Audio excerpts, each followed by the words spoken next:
Let's see.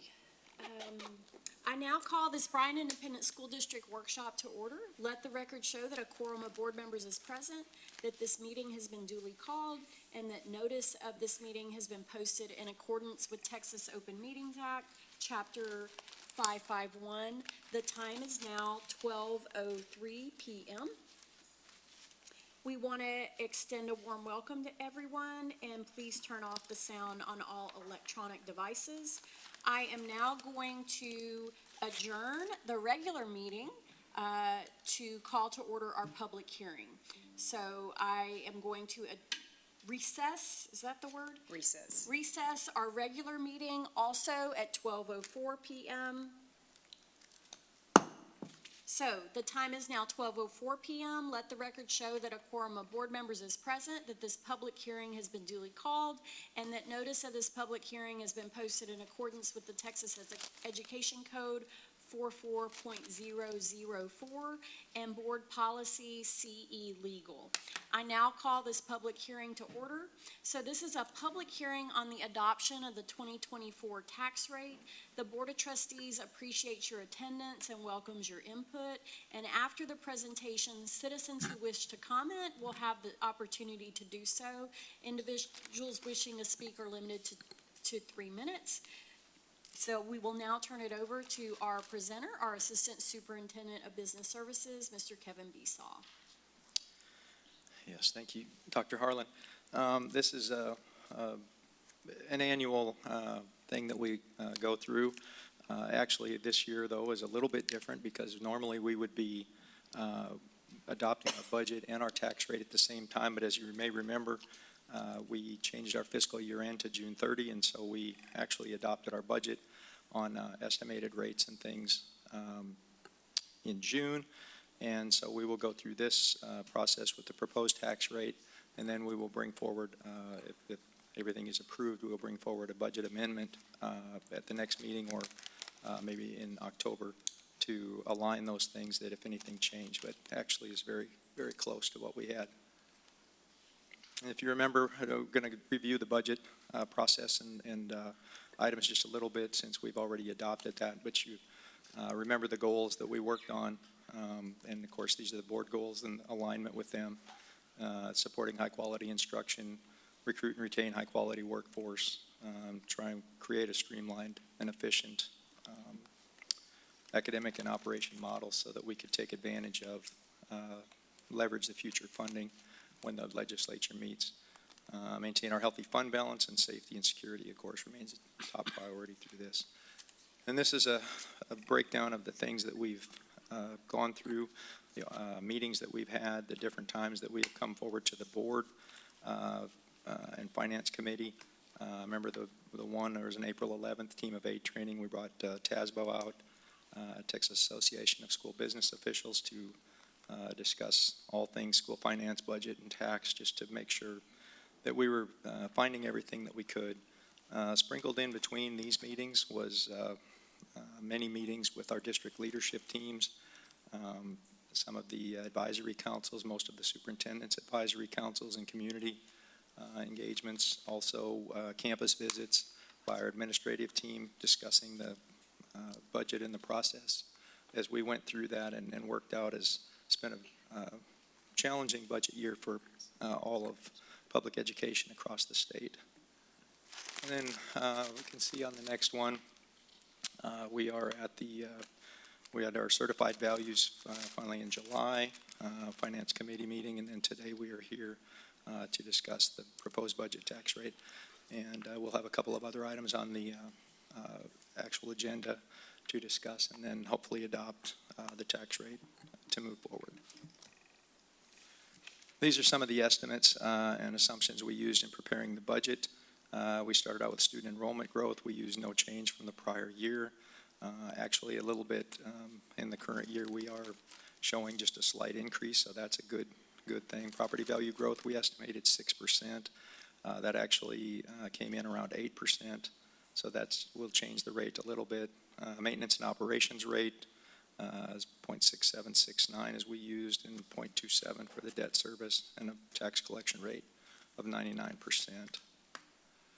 And then this is the budget that we adopted in June with the general fund revenue of $170 million, expenditures of just about $177 million, and a negative budget of $6.2 million.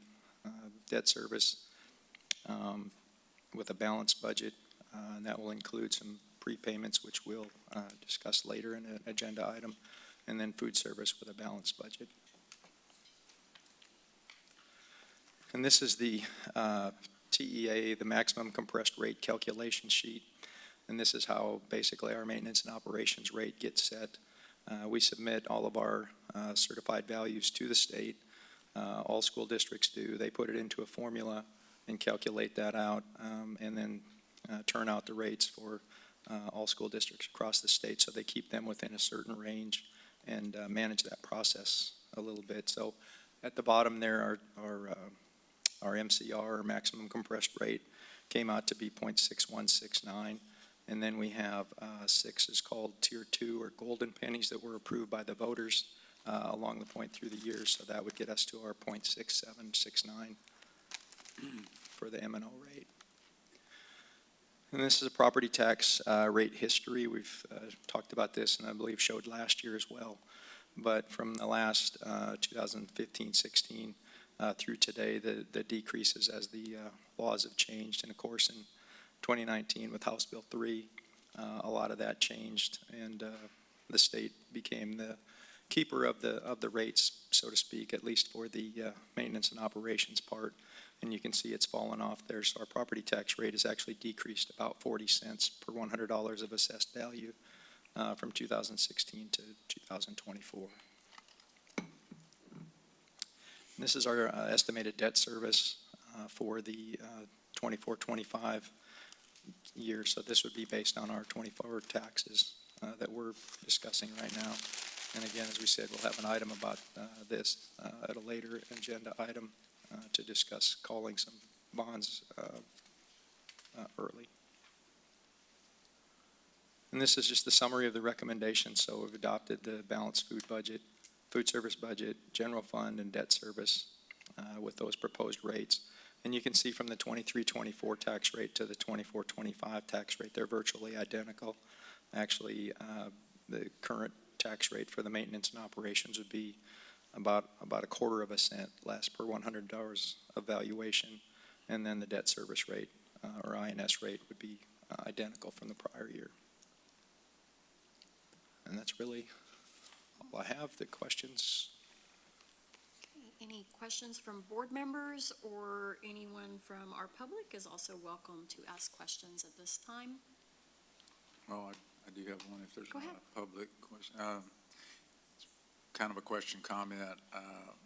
I think most people get pretty familiar with what goes on with the county and the city when they're dealing with their tax rates, and there's a lot of controversy sometimes with regard to that.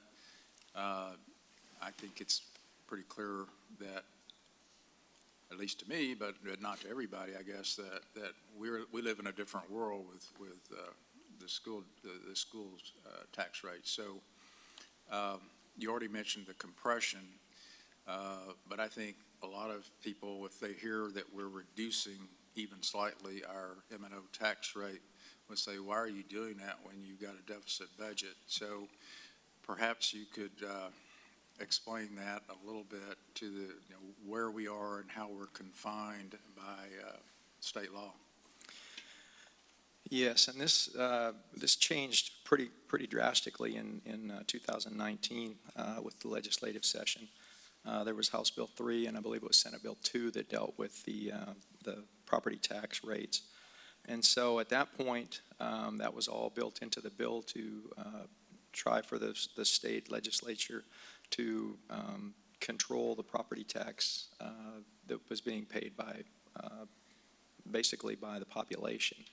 So they put limits on that, and then made sure that they compressed them to keep them within a certain limit. Prior to that, it would come in as the value for properties, so the assessed value, whatever that came in at, the rate would apply to that. But with the increase in values, as you can see over the last couple of years, it really would have taken off, but because of the state compressing the rate, that's kept our tax rate low. So even though the values have increased greatly in the last, I think 2 years ago, it was about 20%. Last year, I think 18, somewhere in that range. But that actually then reduced our tax rate to try to minimize the effect of the property taxes on the citizens. Does that make sense? Well, it's a complicated mess that we deal with, and we've mentioned that many times in the past. What it really boils down to is I guess you would agree with this, that we're pretty much, our income is controlled by the state. Regardless of tax rate, they're going to pretty much ensure that we get what they're going to allow us to get, as opposed to us. Well, we can just, why are we reducing? That was the main question, is why would we be reducing our M&O tax rate when we're got a deficit budget? We really don't have much choice, do we? Right, and that, yeah, that's a good point. The actual revenue for the school district is established basically on our average daily attendance, and so that sets our total value. And of course, we've used in our process, we went through the budget this year, we used our cup analogy, but basically the average daily attendance and those figures set our amount of revenue for the school district. And then the property values, depending on where they come, and then they compress the tax rate to come up with a value for that, and then the state fills the rest of that amount to get to our revenue. So we really don't have an option as far as setting the rate other than a voter-approved tax ratification election or a Vader to increase that, and that would have to go to the voters, would be the way that we could increase it. We couldn't sit here today and say we want to raise it, 3 cents and do that. That's not allowed by the state. But I appreciate your question and comments, Mr. Stasny. I was at a recent meeting and this very topic came up, and they thought that we were controlling this. And why would we do this when we're in a deficit budget? It didn't make sense to people. And some others were weighing in, and it was explained that basically the state has done a hold harmless. They're not hurting us. Back to that cup analogy, we're going to fill the cup no matter what, with state offset or not. And then the only remedy, if we were struggling and couldn't make ends meet, we would do what some other districts have done, and they've called a voter-approved tax ratification election, which we're not saying we have any plans to do. But it is interesting, and it's very confusing because all of this changed drastically back in 2019. So when people think about the way we've always done business, their thoughts are justified, because just a few short years ago, it was very different and we did control things. But now, to your point, and you said it best, the state is making these calls for us, and then, of course, we still have to take it into the boardroom for your consideration. And it's amazing how hard it is to kind of change public opinion. Exactly. I found as I keep Exactly. hearing the same thing over and over. It's confusing, very confusing, because we do have some options to change it, but it would be the voters making the ultimate decision for us. May I ask a question? I don't want to throw us off too far, but would you explain a little bit? I've asked this question before, and I'm sorry I don't. The golden pennies. Can we do that? Is that too long of a? No, I mean, essentially, that's what they put in place as an additional amount that districts could use. And the golden pennies are based on the Austin yield. So whatever a penny of tax effort, so to say, in Austin, then translates to that's the amount that you would receive per penny. So they call those the golden pennies. At the current time, it used to be 4, and then it was 6. Now I believe it's 8 that you can go to. So they yield a much higher amount of revenue per penny than, say, another. Then once you get beyond that, then there's copper pennies. But there's a maximum there too, and they yield a much smaller rate. But it's all built into the system. It's just an additional. So if we were to go out for a tax ratification election, we have, I believe, still 2 golden pennies that we could do, and then you could start into the copper pennies. So if we were probably going to do an election, it might be for, say, the 2 golden pennies, because they yield a much higher rate of revenue than once you get beyond that. it becomes almost counterproductive then to go that. But you still gain something. But I don't know if that explains it. So do you get more golden pennies? Do you? No, there's only a once certain they're- amount that every district is allowed, so, and they have to be approved by voters. And Okay. so that's where you can come up with some additional funding. Okay, gotcha. Yeah. So that is through the ratification is the only way to get a golden penny? Yes. Okay. Yes, I didn't- yes, sir. Okay. Yes, that's, Go ahead, sir. Okay, that's, thank you. yes. Yeah, it's another one of those things that we say, it's complicated. Yeah, so, And I'll probably ask you again, I may have to take you to lunch, and maybe you Yeah. can Well, give me a Golden Pennies for Dummies seminar would be great, so thank you. any other questions or comments? Okay. There being none, this public hearing is adjourned at 12:19 PM. So we will now go back to our regular meeting, which we are reconvening now at 12:19.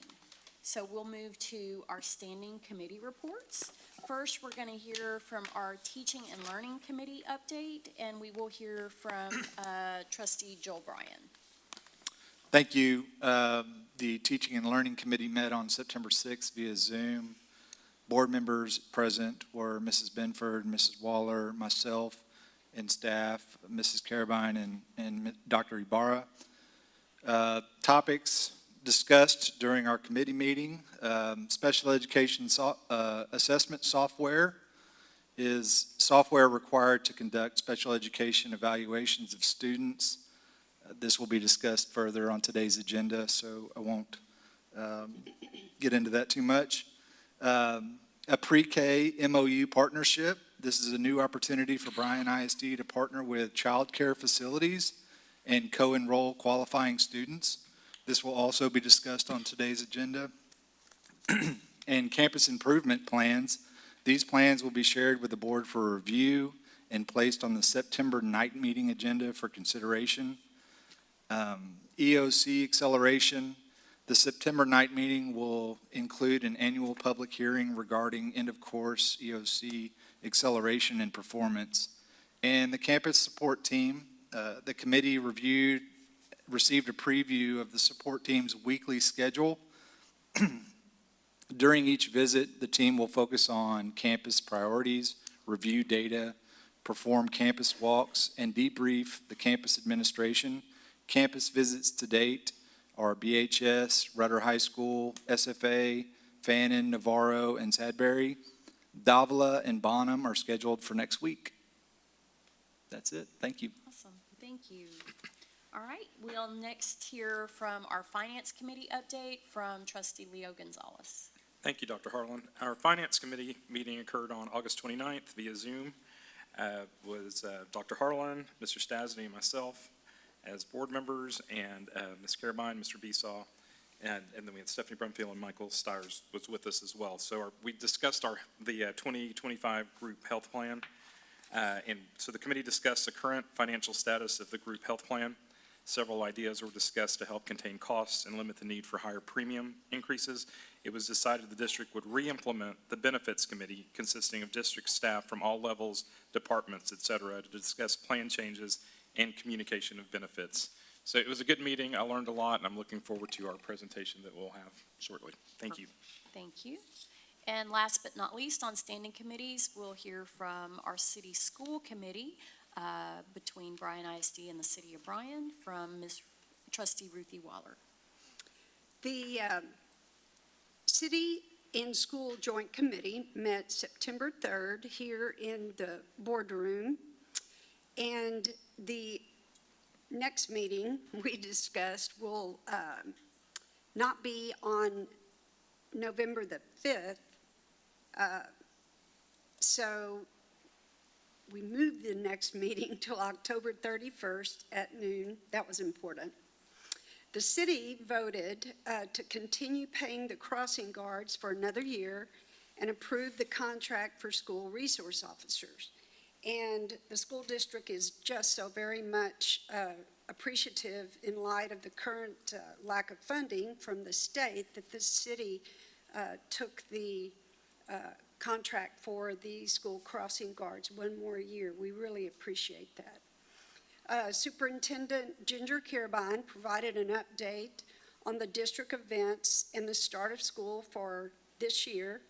The district will continue to expand its marketing campaign through video, billboards, radio, newspapers, social media accounts to keep families engaged and informed of district events. And the city stated that they had seen a lot of these and they just really liked them and were very gracious in anything they could do. There's been a large bit of support from the community at all school events thus far. And Ms. Carabine and the district really encourage parents and community engagement in our schools. And the city of Bryan, as we stated, is very, very supportive of this. The district, and Ms. Carabine gave an update about the district construction projects for the 2020 bond. Sadberry Intermediate is now open with 5th and 6th graders at total capacity. The Ruby Halliburton Complex is open and will have its dedication ceremony on Monday, September 23rd. The city of Bryan and the school district is working together hard, very much so. The city has done a lot of things for us, and our relationship has a lot to be proud of now and in the future, and we really thank the city for the coordination and the compassion for our school district. All right, thank you. We'll move now into our information item. We welcome back to the podium Mr. Kevin Besaw, our Assistant Superintendent of Business Services, as we discuss group benefits risk pool plan design changes and employee plan premium update for 2025. Yes, ma'am. Thank you. We've been working on this one for a little while, and just wanted to, did have some discussions with the Finance Committee, but wanted to bring it to the full board for discussion and review of the plan as we sit right now. As an agenda, so review the plan performance and then look at benefits of maintaining the current plan as opposed to going to another option, and then discuss the possible changes and things that we're looking at. As we go forward, the plan performance from the prior year, we've had some high-cost claimants, which is one thing that we track. I've had 8 claims at this point through August of that should be August of 24, and not August of 23. Last year, at the same time, we had 4. So we're double the number of claimants that are at the $200 limit. At this point, only one has hit the stop loss, which is $350,000. And as you might be aware, that at that point, then that becomes, it goes on to the secondary carrier, and we will be reimbursed for any of the costs that go above that. We've got heavy usage again this year due to the freestanding ER facilities.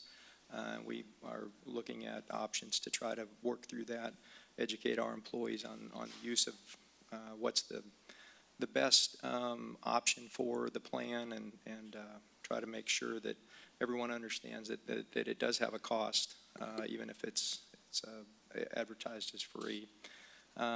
Medical inflation, of course, continues to be in the 6 to 10% range per year, and we battle to stay up with that.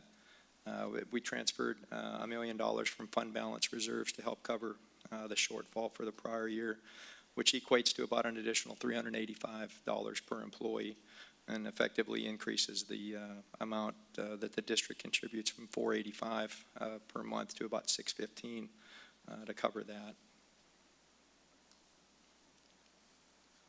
And this is a plan, look at the group benefits revenue and expenditures with the fund balance comparison over the past years. So you can see the green is the revenue and the blue is the expenses, and then the gray line is the fund balance.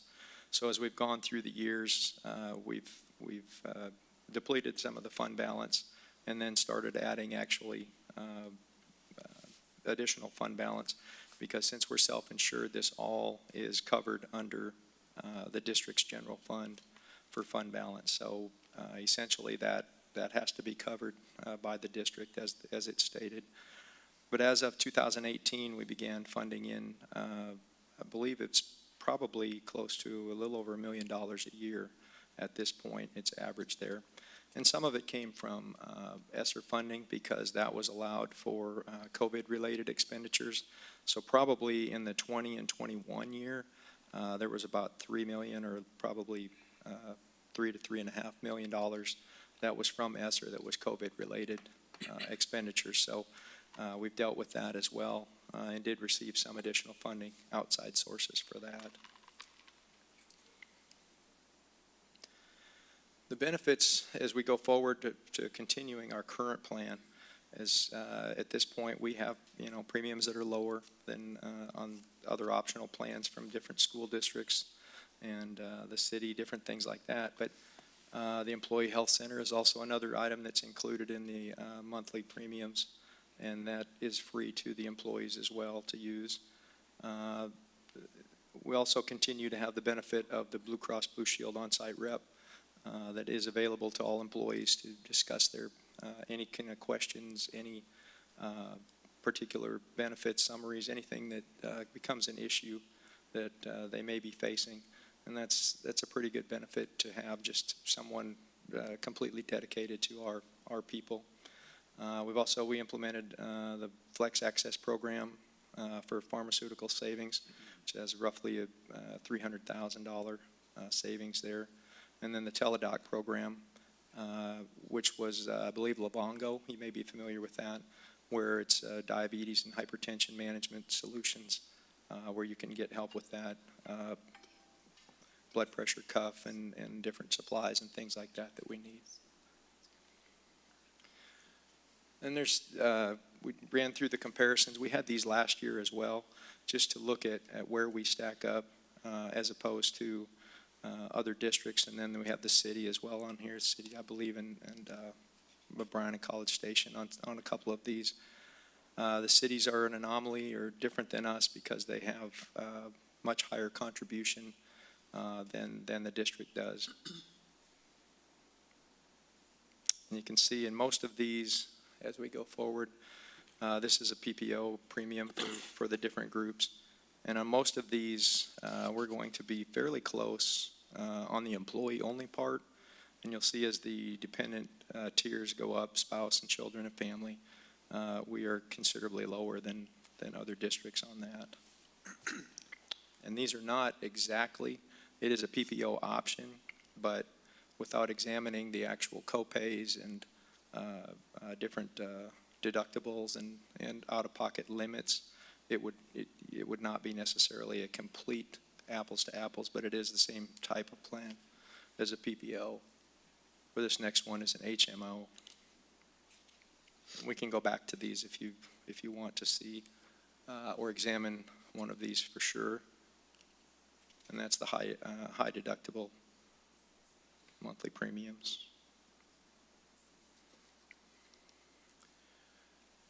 And as we move forward, what we would propose is increase the district contribution by $30 a month per employee. Currently, we're at $485, and that would propose moving to $515, and that's more than double. I believe TEA still requires at least a $225 contribution, and so that's basically a 6% increase for the district contribution. Combination of plan design changes, district contribution. Some of the alternative things would be the HMO plan, change the copays for the MD Live or virtual visits from 48 to 25. For the PPO plan, 44 to 25. And that would not have any effect on the actual outcome of the expenditures of the district.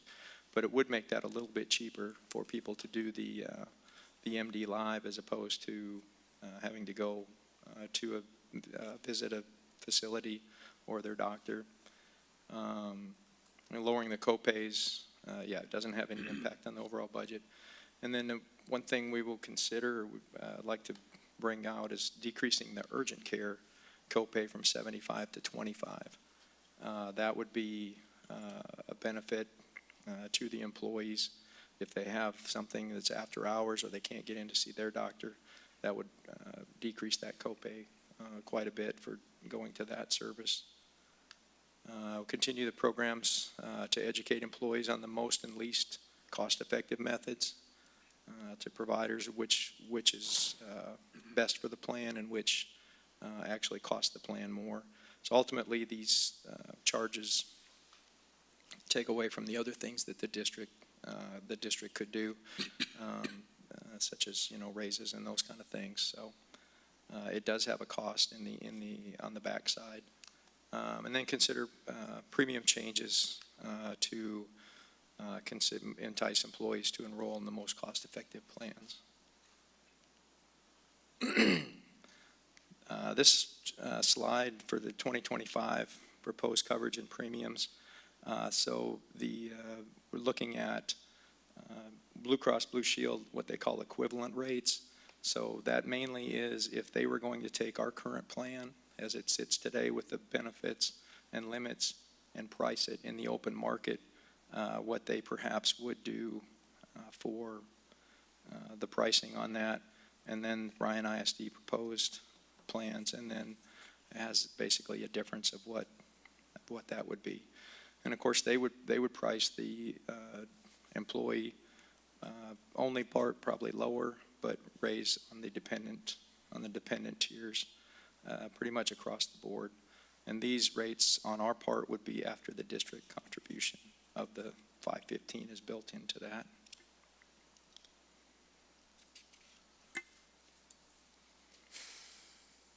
And then this is our premiums currently with the 2024 district contribution and 2024 employee, and then with the 6% increase for the district share on that, and then on the right side there, the increase to the employees.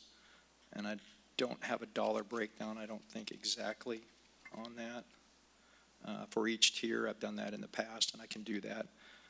But it essentially is about half the increase that you would see for the district for the employees.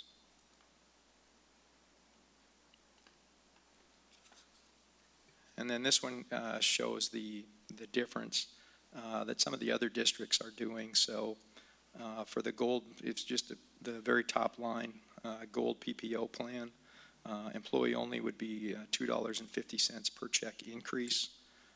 And if you go across to the right-hand side, then that would be College Station's increase would be, as they are looking at now, $4.15 per paycheck, and Round Rock ISD $27.50 per paycheck. If we look through the charts before, Round Rock has chosen to pass quite a bit of their cost onto their employees, so their per check increases on this sheet are going to be quite a bit higher. And then that details which employee groups and plan increases and how they compare to the other two districts. I think Alvin ISD was the other district that we had compared in there, and I don't believe they've put out their rates yet. They are self-insured, similar to us, so that's one of the reasons to use them for a comparison. Why are some red and some green? I'm sorry. You can- The green would be an increase, and the red would be a decrease. Sorry. I'm sorry. Yeah. I'm going to go back one. Oh, sorry. Yes, so the green. Okay, yes. sorry, I missed the minus sign. That's okay. Yeah, thank you. I had to ask that question myself too when we were looking at it, so. And then some of the options for perhaps going forward, the gold PPO plan, just the increased premium from $135 to $140 for employee only. The HMO plan, if you stayed on the HMO plan with a leveled premium of $125 per month would be no change. And then the high deductible plan would just be from $45 to $45.70 per employee, just to leave those pretty close to the same.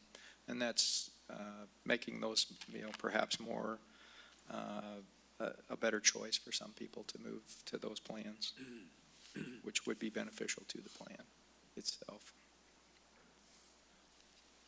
I think that's what I have. Is there do we want to look at anything in particular? Any questions, suggestions? Mr. Beese, I would like to ask if you could, I was quite enlightened to the way some of our urgent cares work here in town. Would you, could you kind of tell the board what you told us about how there's some in particular that can offer benefits that seem really, really good to the employee, but they don't realize that they're actually passed back to us, like the, Yeah, it's not necessarily the urgent cares so much as the ERs, standalone, sorry, yeah, the standalone ERs. sorry, thank you. And they have a unique way of billing that goes through the system, and they don't charge anything upfront to the employee, which is great for the employee, and you know, that's very hard to offset. But on the backside of the billings per se, there's a way that they go through and they bill fully to the plan for those charges. So, you know, we look at those numbers, and that's, again, as you're looking at all of the options that you have when you're going to the doctor, the thing is trying to educate the employees on which ones are really the most beneficial to the plan in the long run of as a viable option going forward.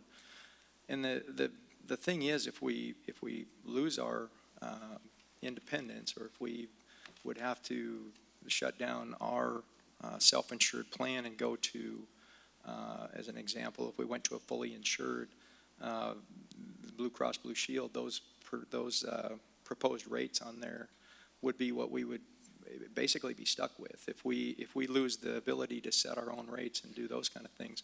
So it's important to educate, you know, the employees to make sure they understand that there's, you know, I guess the old saying, nothing's free, right, in this world.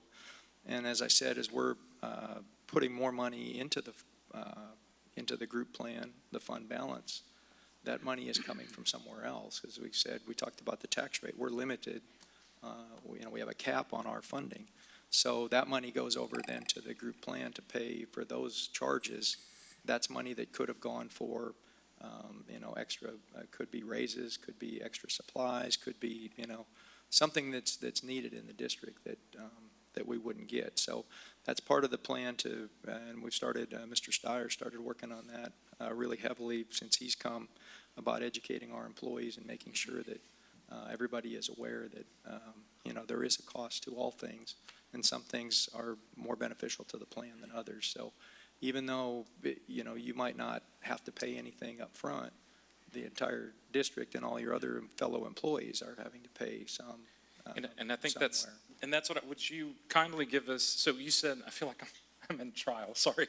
Do we, you said there are 29 emergency, how many are there in town that our people use, our employees I believe use? there's about 28, I think. 28, okay. Yeah, I think 29. Okay, wow, I remember, okay. Yeah, yeah. 29, okay, and what is do you have an average on what an employee, what we pay them? I guess, do you know an average of what we pay all 29? Could we divide that? Do you have that figure? Yeah, I mean, I can get that information. Because and we're not question taking any action today, so. Yes, sir, what I really want them. them to know is, can you tell us what the top billed emergency room, how much we paid them? Okay, yeah, I will get that information. Do you have a ballpark now? Because I would like them to. I think it was billed probably about 28 million. 20.7. $20.7 million was the billed amount, yes. to one facility? Yeah. Okay, so that's what I, you know, that to me is just shocking. Yeah. And And Kevin, you said, you know, it's a benefit to the plan for people to, you know, make good choices. But the plan is us. yeah, Right. The plan is the people, Right. right? So, Correct. that cost is being, it's the burden of the employees in this district to pay that 20 million to that one entity. Right. So I think that's where folks might be confused, because on the front end, they're being told there's no cost to you as the employee, but there actually, it's the cost to all employees when people choose to use that. Dr. Harlan, I had went to a barbecue and there was a teacher from Kemp. She might get mad if I'm talking about her, but she, you know, I asked her, I said, have you ever used a particular, in these companies, and she said, yes, it's great. I go in, I don't have to pay anything, I don't have to. And when I explained to her that it is on the back end, she said, it does, and just like you said, she said, it comes back to us. We are paying for it. So it doesn't take a whole lot. We've got very intelligent employees. And, I understand marketing's good, but I just want to make sure that the board understands how much we are paying one particular entity versus, we want the best health care and the best value for our employees, of course, but it is not a good value, like you said, Dr. Harlan. We're still bearing the cost on the back end. And I want to be clear to the public, because I think there's misconceptions too about, do board members benefit from Bryan ISD health insurance? And the answer is no.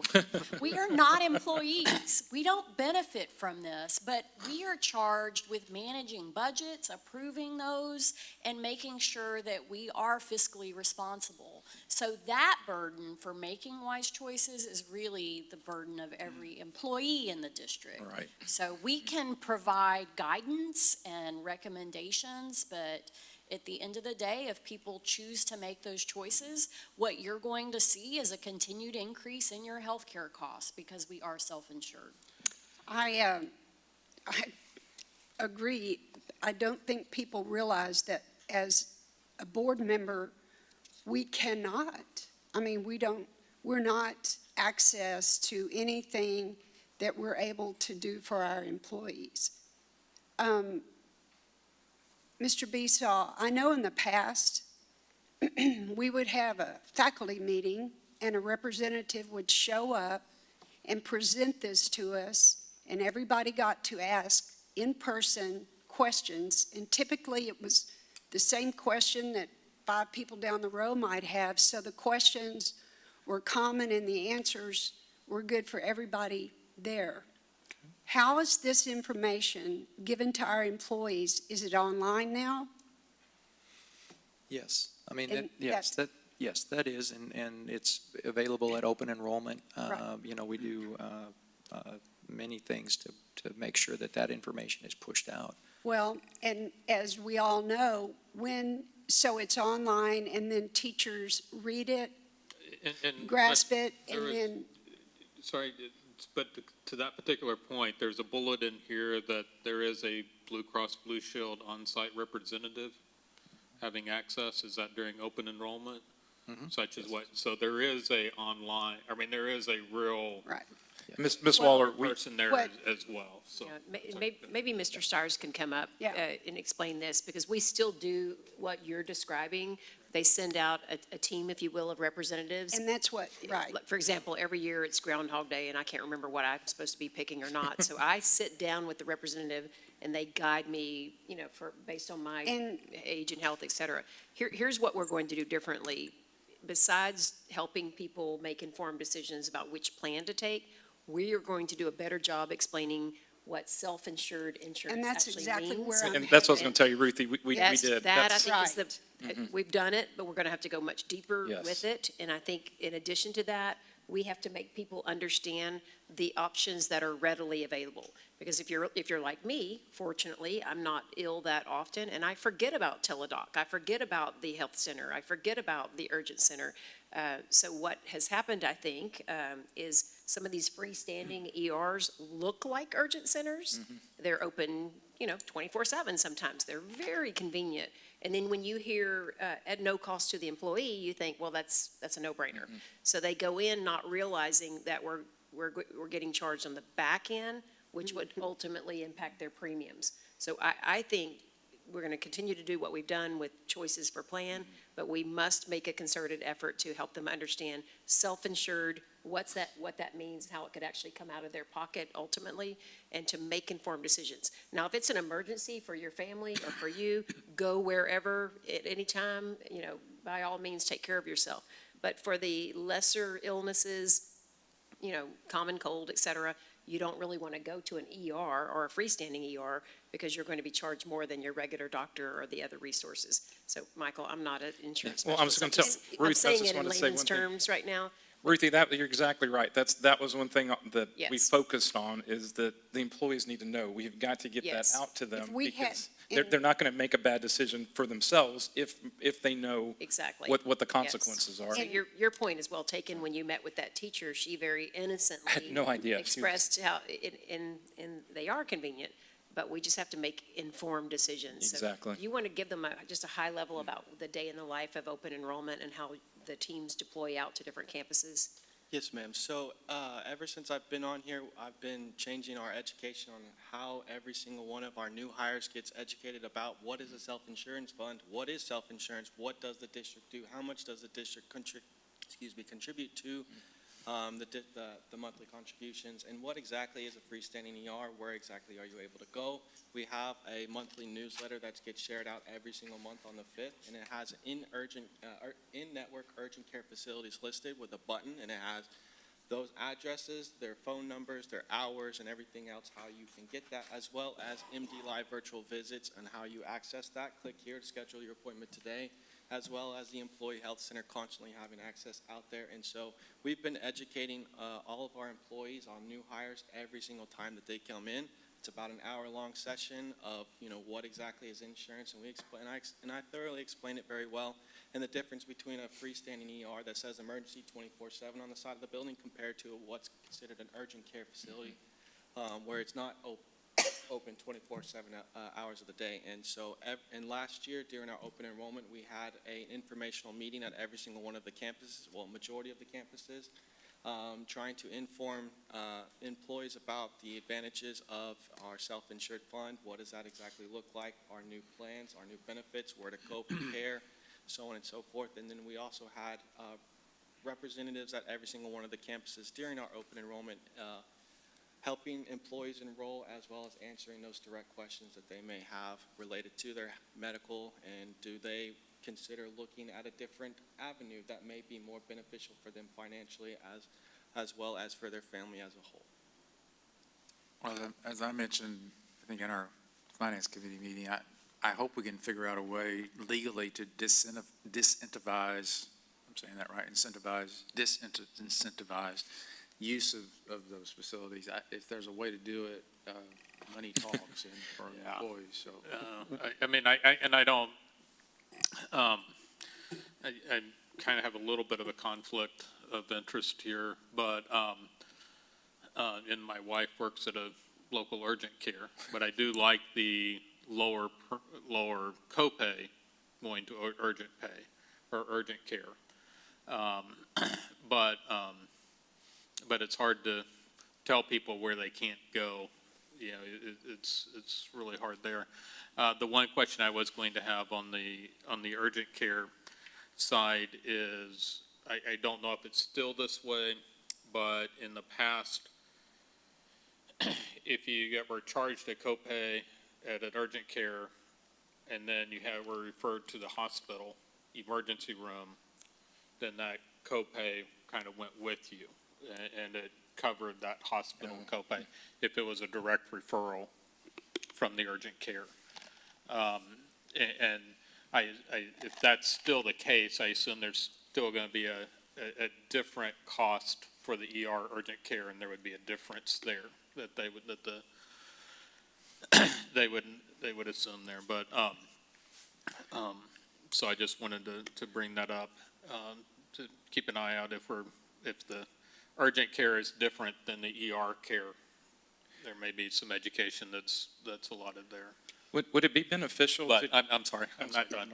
But the other thing that I want to point out, and I want to commend you, because you brought up exactly what I was going to say, this has been an issue of the freestanding ERs for the past 3 years. This is not new. We have educated, as was mentioned, there's weekly emails that go out. It's been an ongoing educational, not challenge, but at the end of the day, I mean, it's they're going to go where they think they're going to get the best care, immediately. And so I didn't want anybody to think this was a new issue this year that we haven't been addressing, because as you pointed out, it's something y'all address on a very regular basis, and we have been addressing that for years. Just, It was, may I ask real quickly before I forget? And then please, you went down to, you said you were going to go to $25 on the urgent care copay. Would it be beneficial to do 0 on that so that, $25 makes a difference a lot of times. And so if you're looking at 0 to go here or 0 to go to the ER, it's still $25 cheaper. And if we get one person that doesn't go to a standalone ER, it would probably make up for the $25 less. Is that a possibility? Is that something we've looked at? so to answer your question, sir, we have looked at it, but to answer that, the $25 copay for the urgent care facility is going to be cheaper than their primary care copay that when they go and visit at their doctor. We always want to encourage the employees to go to the employee health center because it's free, immediate, of course, and so they can get an appointment the same day when they call a lot of the times. But to have some cost share to essentially have skin in the game, you're gonna have to have some fair balance, but we certainly can. Because you're not going to have any skin in the game if you go to a standalone ER. So that's my only thing is trying to encourage people to, if you got 0 here at an urgent care and 0 care at this particular standalone ER, it feels the same. And maybe we could encourage some people to not go to that standalone ER that is costing us so much money. So just something I would like y'all to at least consider. Essentially, having our employees go to an in-network urgent care is more beneficial because on freestanding ERs, they do what's called balance billing, which is legal. There's no kind of restrictions on anybody when it comes to an out-of-network provider. They specifically do not contract with Blue Cross Blue Shield and other providers because they can specifically balance bill on the backside of the plan, causing an increased rate to experience those $20.7 million bills that we have seen in the past. Thank you. Any other comments? I would, I'm still old school, but I would like to everybody, even the youngsters, to consider the 1 year of a person to person, not one-on-one, but it's presented to maintenance, it's presented to bus drivers, it's presented to cafeteria, it's presented to Jane Long, with a person standing there saying all of these things that we're talking about educating. If we do that one time, we're not just catching the new hires, we're catching the 10-year, 20-year, 30-year employees too that may not, they think, okay, I know all this, and then when something happens, they just go to where they think is best. I just think that there's nothing like having a whole group together. So if I don't understand, I can go, what? Tell me. I can ask my neighbor. And I think 1 year of going to maybe however the 20 entities and doing that, maybe even say, hey, take a picture of this up here, and you're giving the difference in the all the different yays and nays we're talking about emergency care. I just think we never know we're getting to everybody until we get to everybody. And if we go to every school and it's mandatory and they get pie or they get extra time or something, that way we know that we've had everyone's ear and they can call their buddy. Now, is this a place we can go? And we think, okay, they'll just go online. But if I've worked for the district for 35 years, I may not be technologically able to just get on my phone, pop up, look what I need, and go there. But if they've got it either written or somebody handed out something that says, these are your choices, this is what this is going to cost us, because that's what we're talking about. It's going to cost the district. This is what this is going to, because when we say the plan, it's like what Julie said. We are the plan. So if I go here, this is what it's going to cost us. If I go here, it's not going to cost us hardly anything. So, anyway. Ruthie, that's exact, I asked for us to send out, if you looked at what it would cost per employee, I think that's exactly right. They need to know what the cost is by going to certain places. If you were to break that out over the year, here's how much extra we paid to these people versus had you gone here. And at the end of the year, it's going to cost every employee. And that's exactly right. I think it's all about the education. Now, do y'all have the number? I don't know how much the board knows, but so we had one entity that charged us $20 million. What are the other ones on average? Do you? All 28 others are equal up to 1.4. So 1.4 million for 28 and 20 million for one was just astounding. I saw when they told us, I saw Julie's jaw drop, and that's exactly how I felt. That's just astounding. And so I just want our employees to know, and like Ruthie says, it's our employees that this is affecting directly, to understand that extra 20 million that's billed is going to have to be accounted for in one way or another, and it's going to come back, as Ruthie says, on the plan, which is our employees. So that's just, to have almost 20 times as much for one entity versus the other 28 just blows my mind. So thank you. It's the difference in teaching in person and teaching virtual. As a teacher, which I'd rather have my students right in front of me. I can answer their questions, which is probably going to be this other student's question at the same time, as opposed to virtual. And I think we have that the reps are there in person, meeting with them. The information is available virtually, but based on the presentation, the reps are also physically going to the different schools And they're to having meeting with them. one big meeting? Are they meeting one-on-one? So for open enrollment, it's a one-on-one, so you and I.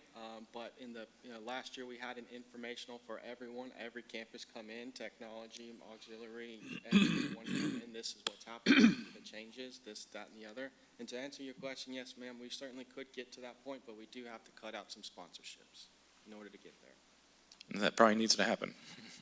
I actually have a question I've been holding that goes back to the premium increases. It should be pretty quick. Historically, Kevin, I know that you're aware of this, that we would be, every time we were looking at an increase, it was a percentage increase, and it went across the board.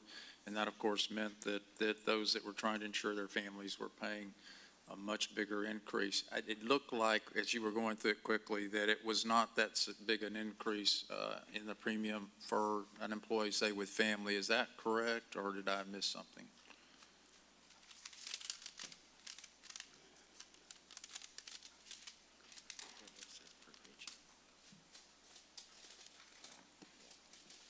So to answer your question, sir, as you see on your screen, the amounts where it says employee only, spouse, children, family, so that is the per paycheck amount. So if you take that number and you times it by 2, that'll be the monthly amount. And so if we take that 3% average and we average it out over per paycheck amount, it's about $6.02 or $6.20 per paycheck. And so it sounds like y'all didn't just apply a percentage across all the current amounts being paid, that it was a more modest increase. Am I reading that right? Because it would have been a much higher one, I would think, if you went percentage across the board. Yes, sir, it's a very targeted approach. Well, I'm simply saying great, or compliments to y'all, because I know that when I looked at the other plans, a lot of entities, the rates are so much higher for trying to cover the family. I know it seems sometimes unfair to the employee-only folks that they're maybe helping subsidize that to some degree. But I sure think it's great that we can make it easier for our employees to the extent we can to insure their families, because that's going to make for a healthy employee when they know that their family's insured as well. And we've heard all that about, well, maybe the spouse could get insurance from another plan or whatever, and we know all that too. But I simply wanted to confirm that, because that looks good to me. Instead of a $50 a month increase or paycheck increase for family, I see it as a fairly modest increase. Thank you. Okay, so this was an information item today, and so we will be considering this, I believe, at a future night meeting. Okay. awesome. And these, again, are changes that would go into effect September 1, correct? No. what- I'm, sorry, I'm in A&M world. January 1, that's what I meant to say. Yes. Okay, thank you. Any other discussion, questions? Thank y'all very much for all the work y'all put into that. Like I said, I know Mark said this is a recurring issue, but it was absolute news to me, so thank Right. y'all for.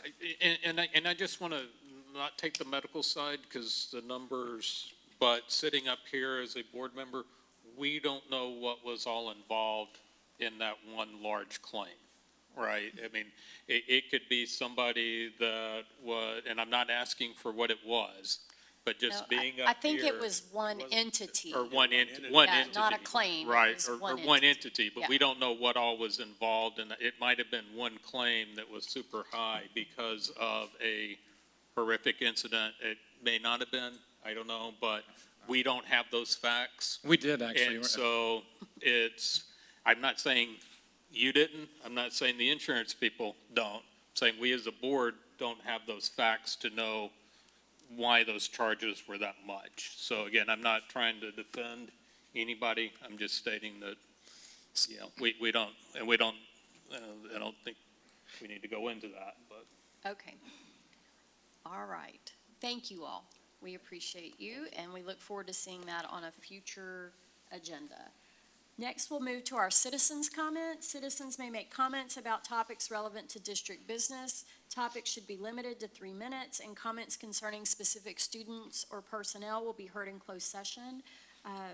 Do we have any comments, Ms. Lee? Thank you.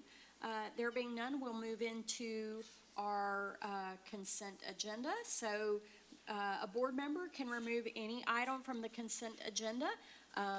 But if there are no questions or concerns, I will entertain a motion to approve. Move approval of all the items listed on the consent agenda. Second. Thank you. It's been moved by Ms. Benford and seconded by Mr. Gonzalez. All in favor, please say aye. Aye. All opposed, say no. Motion is approved. We'll now move into our regular agenda, beginning again with business services, discussion and consideration of an order authorizing the defeasance and redemption of certain of the District Series 2013 and Series 2023 bonds, authorizing the execution of an escrow agreement and resolving other matters incident and related thereto. We welcome Mr. Kevin Besaw and Stephen Adams of Specialized Public Finance. Thank you for being here. Yes, sir. I'll just do a little introduction for Mr. Adams. He's been with our financial advisor for before my time, so he has a pretty good understanding and background of what our district has gone through with the bond referendums that we've done and prepayments and all of those kind of things. So he's prepared a little walk through this and discussion about possibly prepaying some bonds early and using that as setting our tax rate. So I'll turn it over to Stephen for that. Thank you. Thank you, Kevin. President, Superintendent, Board, Stephen Adams. What we're doing today is redeeming $2,215,000 of bonds. $1,410,000 from the Series 2013 and $805,000 from the Series 2023. And what we wanted to do today was kind of talk about why we're doing this, what's the history of this, and what's the genesis of this. So we put together kind of a historical presentation. This goes back to the bond election in 2008. And at that time,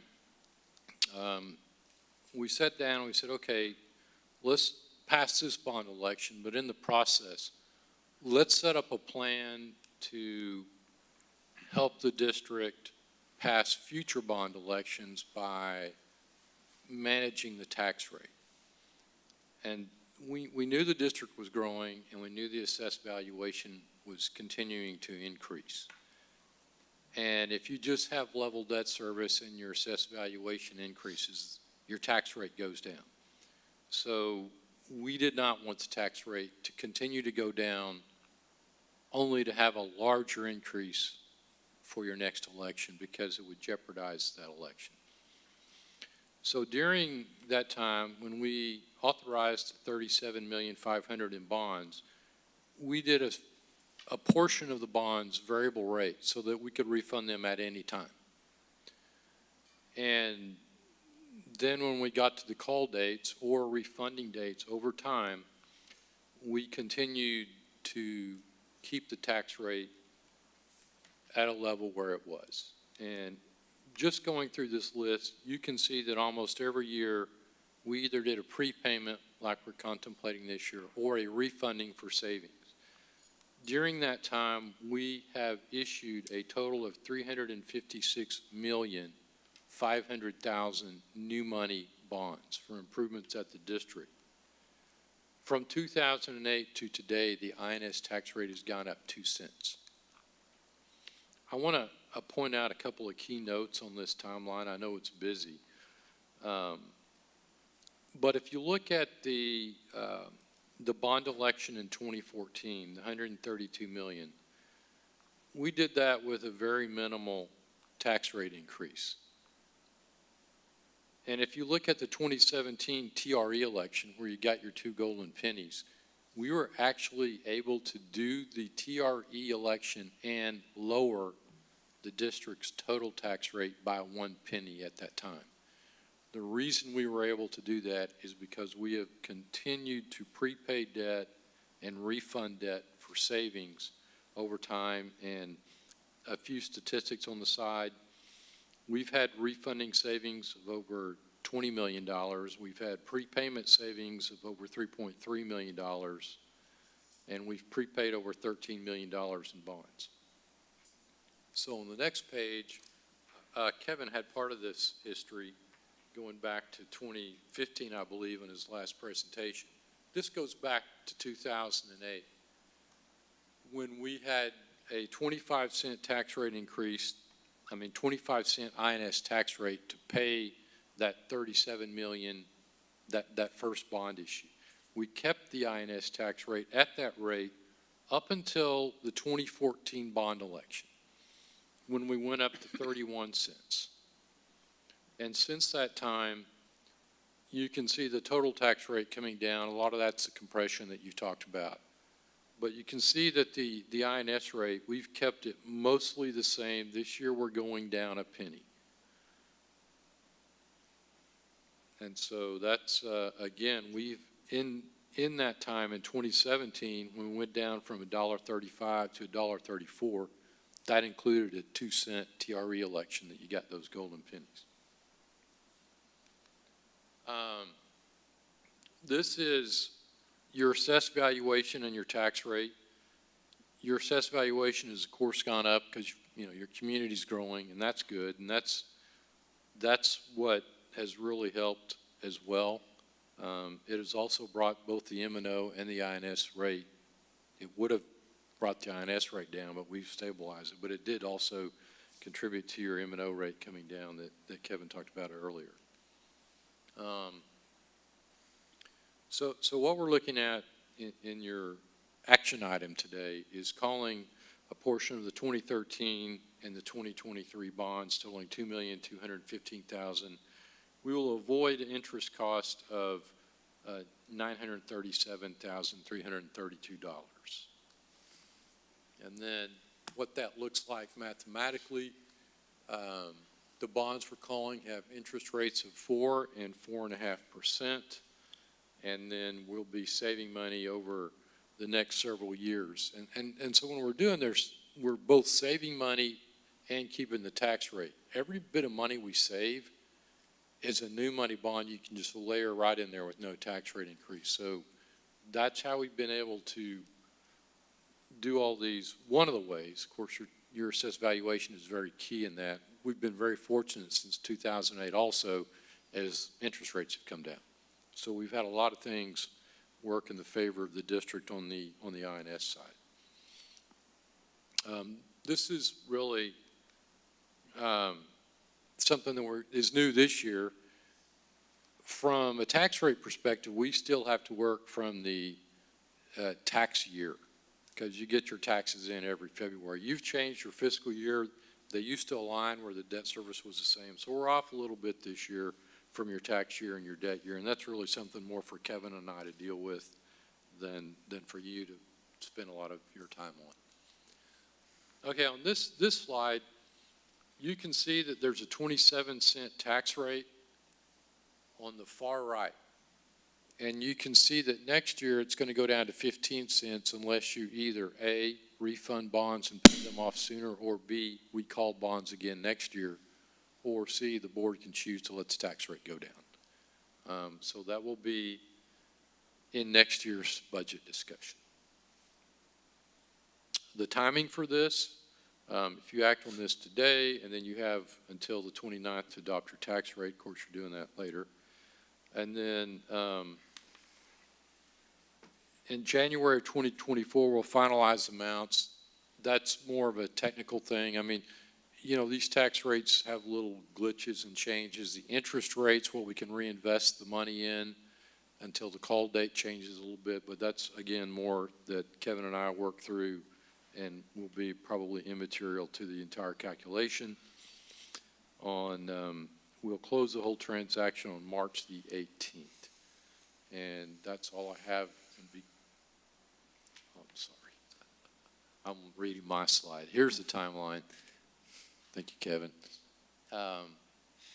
So again, going through this timeline, on March the 18th, we'll actually execute the call and close it. So I'll be glad to answer any questions. I think we all understood it perfectly, every single slide and every single thing, so great job. Thank you, sir. If we don't have any questions, I will make a motion.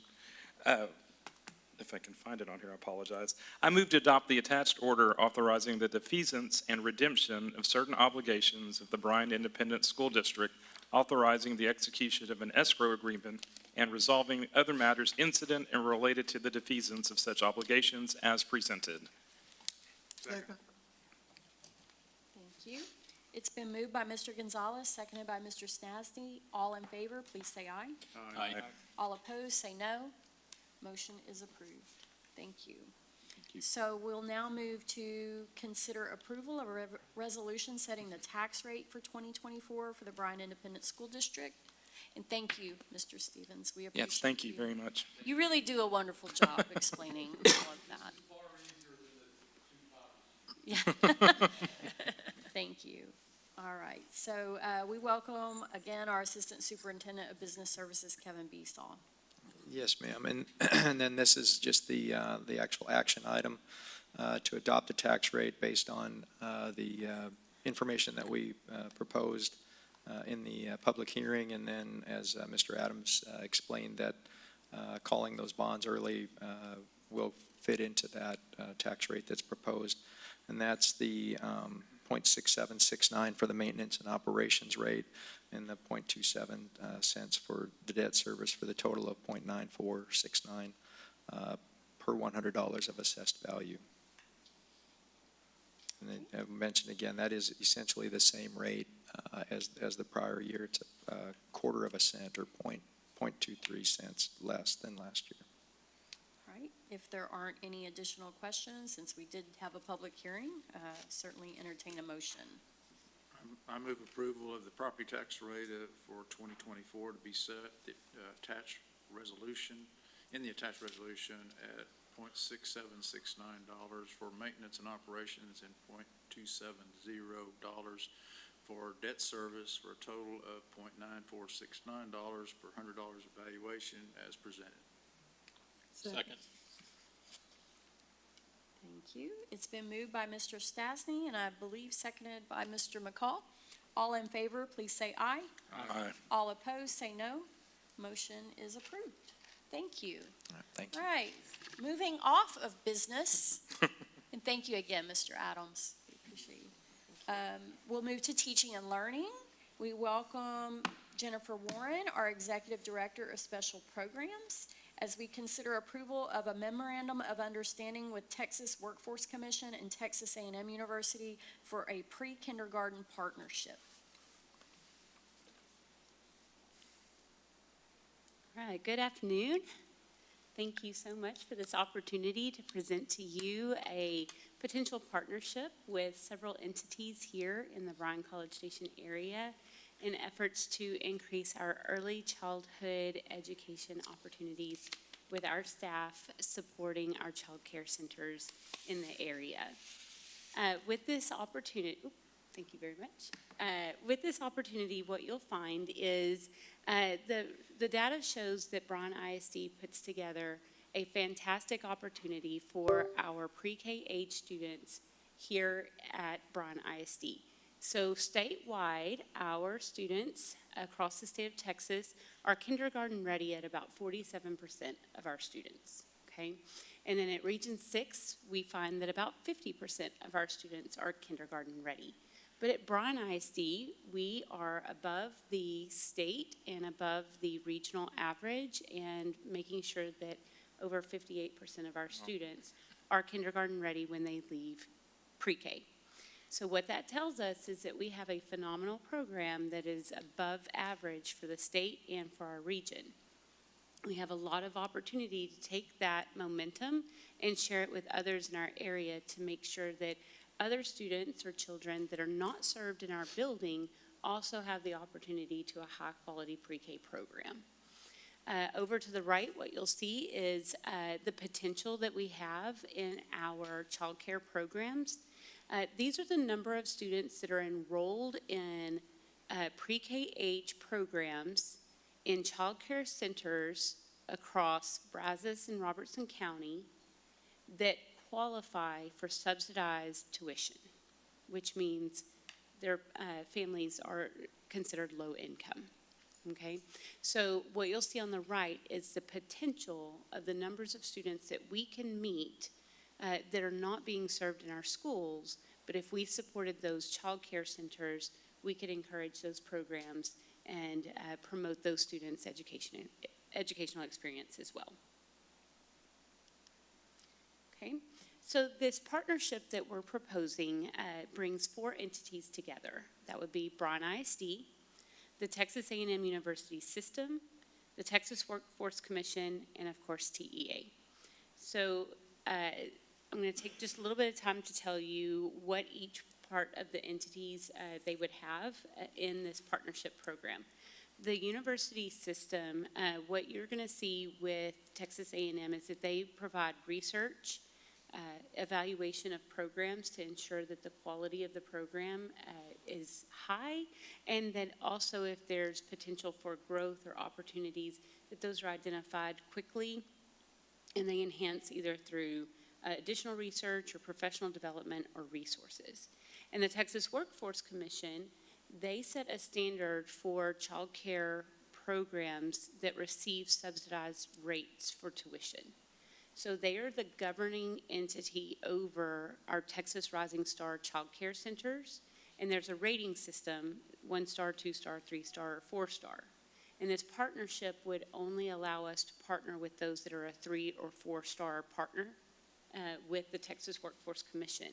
So they are that governing agency to ensure that the child care program is meeting their standard of a high-quality program as well.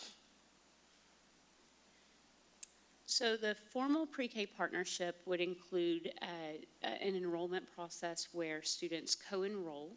They stay enrolled at their child care center, but they also co-enroll with Bryan ISD. So they become a student of Bryan ISD. They're educated at the child care center with a certified teacher, and Bryan ISD would receive the ADA funding for those eligible children that are co-enrolled at the child care center and with Bryan ISD. We would receive that ADA funding, and then a portion of that would be paid to the child care center for the services that they are providing to those students. The child care center would have access to our resources, whether that be check-ins with our early childhood coordinator or access to some of our professional development or many other opportunities that we can present to them. The Texas Workforce Commission would ensure that they maintain their standard of a Texas Rising Star 3 or 4 center. If they happen to drop below that, then funding would cease to exist and would not be funneled back to that child care center anymore. And Bryan ISD would, of course, support the center through that mentoring or coaching, professional development, and resources. So what would this look like? For a 3-year-old pre-K classroom. It would look like 3 hours of the day dedicated to, oh, hang on, I'm so sorry. There you go. It would be a 3-hour portion of the day that is dedicated to the instructional practices of the pre-K3 eligible children. Now, if they have a classroom that has eligible children in it and there is another student next door to them or in the seat next to them and they're not eligible, those classrooms can still mix. That's fine. But for those 3 hours, they would be dedicated to serving students under the pre-K instructional model that the school district is held to. And then outside of those 3 hours, students would continue on at the child care center as child care services. And very similarly, with 4-year-olds, you'll see a larger chunk of the day that's required for us, our required minutes for serving 4-year-olds. That would be the same requirement for the early childhood education happening at the child care center. And then outside of those hours would be their typical child care services. And as we visited these sites, what we have found is they're not really changing much of what they're already presenting to the children in an educational experience, because to be a Texas Rising Star 3 or 4 program, you already have to have a pretty standard view of what instruction looks like with lesson plans and a schedule of the day. But our job will be to come in and coach with those instructional practices. So just a model of what that funding. Can you, Yep. sorry. Yep, sorry.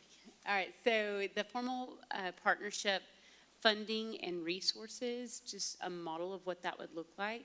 As the students attend school, TEA, once we calculate the average daily attendance, we would receive those funds, and then the basic allotment would be split between us and the child care center, and that split would be based on what's agreed upon in the MOU. Okay, and that percent would then be passed on to the child care center along with the coaching, mentoring, resources, and professional development opportunities. And then they receive those funds and they can choose to either improve their classroom materials with that funding, they can reduce their family's tuition rate with that funding. That is up to them, and that actually would not be in our MOU, but they would work with Texas Workforce Commission to determine how those funds would be utilized. So, of course, the benefits to our families would be access to higher quality pre-K programs that can be accessible outside of the school. It would be a consistency in the programs that we choose to partner with. Many of the centers have a before-after-school program, and if they are implementing the same curriculum and standards that we offer here at school, it provides a consistency for those students. It also allows families who choose not to come to Bryan ISD for pre-K for many reasons. That may be that childcare hours are extended well beyond before and after school hours, and that's a better fit for them. So it does allow the families to tap into a longer period of time for childcare services, but then now also receive that high quality pre-K programming. For the childcare programs, it increases and maintains their enrollment. Once those children have enrolled at Bryan ISD, we're keeping tabs on them, and we're trying to ensure that they stay enrolled and come to school every day. And if the child care center chooses to reduce the family's tuition rate, it, of course, then passes on that savings to their families. For the school district, what I see the biggest benefit is we get to meet our families that much sooner. We get to know who our families are, we get to know who the children are, and we also get to know who the educators are in these child care centers. Many of them are certified teachers, and many of them appreciate either the opportunity to serve in some creative hours, or they may have a child themselves that's an infant and they want to work in the child care center where their own child is. But building those relationships will strengthen not just our family engagement, but also our community engagement out to our child care centers. And May I ask you, I'm so sorry to interrupt, No, sorry. go for it. So, and you maybe, if you get into this, just tell me, but as far as, so the payment goes, the split, they are not just allowed to put that into profit. I mean, it has to go back to, because they're still charging the same tuition to these families to begin with. So there's no change in the tuition right now when they're starting to the families. Is that correct? Correct. It will be up to them and the Texas Workforce Commission to determine how those funds will be used. It could be used to reduce the family's tuition at the child care center, but it may also be, I know one of the centers that we're talking with, they want to improve what their outdoor learning facility looks like. So they want to funnel that into the learning experience of the child. But it is not in lieu of the family paying Correct. the tuition. Okay, great, thank you. So in short, that is the idea of the child care partnerships that House Bill 2729 offers. And what we're looking for today is just your approval to move forward with the negotiations of the MOU so that we can go ahead and partner with many of the entities that have already reached out to see if they can tap into this opportunity. So Jennifer, sounds great, but question, devil's in the details. Yeah. If we add these students, these children, these small children, to our roster, if you will, for Bryan ISD, and they then count for our average daily attendance, and they don't have good attendance, could it negatively impact us as a district? So we did the numbers on that just to make sure. Jill Morris was fantastic in getting those numbers to us. We have an average daily attendance at 94% of our pre-K students right now. And with the centers that we're looking at partnering with, they're at, one of them is at 97%, so they actually might improve our rate. And the other one is at 96%. Okay. So I don't think that's a concern with the centers that we're choosing to partner with. And I paid for childcare. My students, or my children went to childcare because I was paying for it. So About to say, you don't skip when you're you don't skip when you're paying for it. So I think that has a lot to do with why we see the better attendance rate. And it doesn't impact accountability. Attendance doesn't impact accountability. Okay. And may I ask, does the half that we get, isn't more than enough to cover the additional expenses Yes. that we will incur? Yes, and it may not be half. It'll be an agreed upon Okay. rate. But yes, we've done the calculations and we're ensuring that we're covering our costs before we share out the proceeds out to Okay, great. And that was my other question, was about capacity. Do we have capacity to do this? Like, I mean, 75,000, I guess it can sound like a lot of money, but even if that allowed us to hire an extra person, it doesn't go very far when you put benefits and all the other things behind it. Right. So Eric Wimberly is our early childhood coordinator, and we worked really closely together to identify how often he could reach out to these centers. And through partnership with our early childhood intervention, ECI, and then also ECSE and Child Find through special ed, we're already going to many of these centers anyway.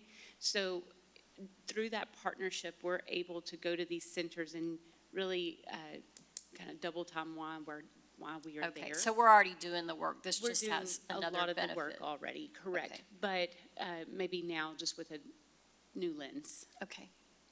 And much like everything else we've talked about, this did go through the Teaching and Learning Committee, just like some of the other things went through Finance Committee. And so it is something that some of us have really, those two questions weren't asked, so thank you. Anyway, it's not like we're all just hearing this for the first time up here. Sure. The best part of it, I think, is that we will start to form relationships with families and students before they even get to us traditionally.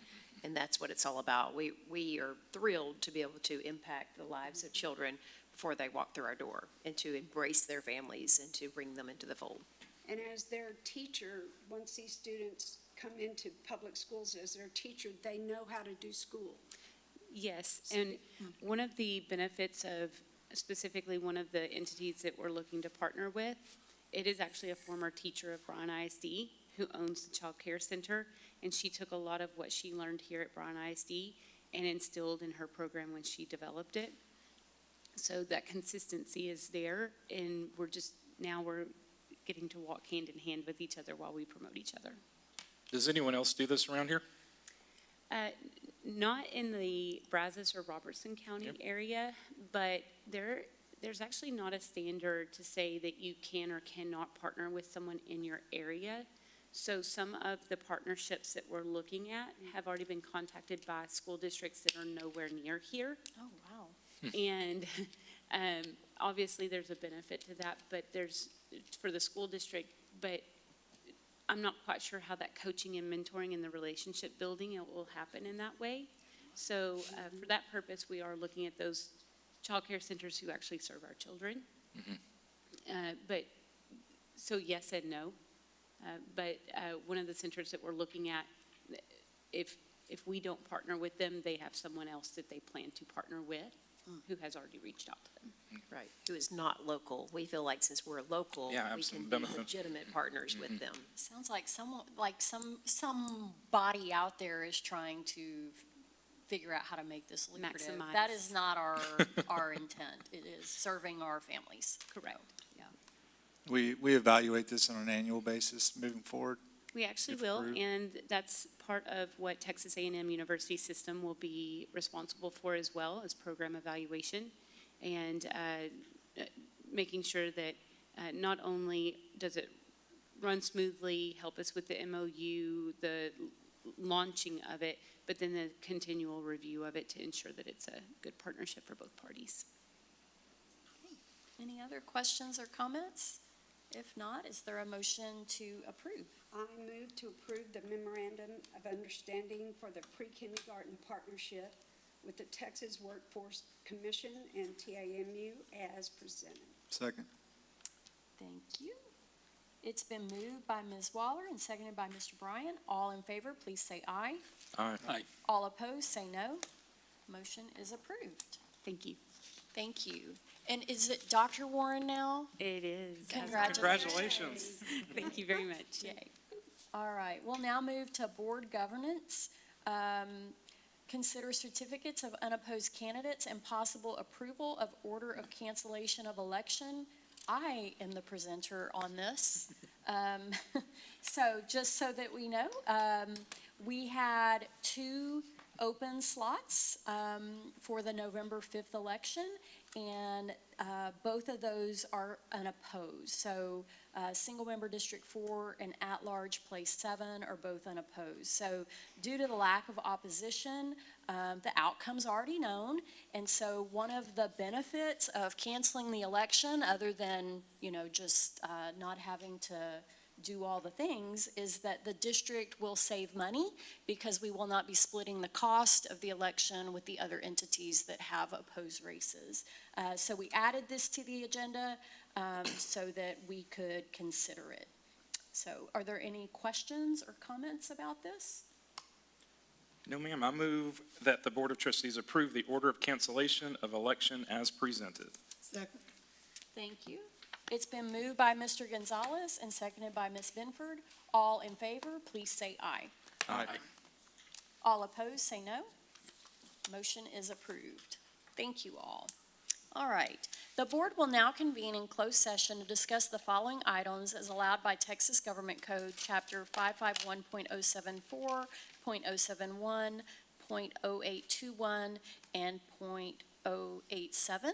No voting will take place in the closed meeting. Any action the board wishes to take as a result of discussion in the closed session will occur after the board reconvenes in the open meeting. The time is now 1:36 p.m.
The board reconvened in open session at 4:48 PM. No action was taken in closed session. There being no further business, the meeting is adjourned.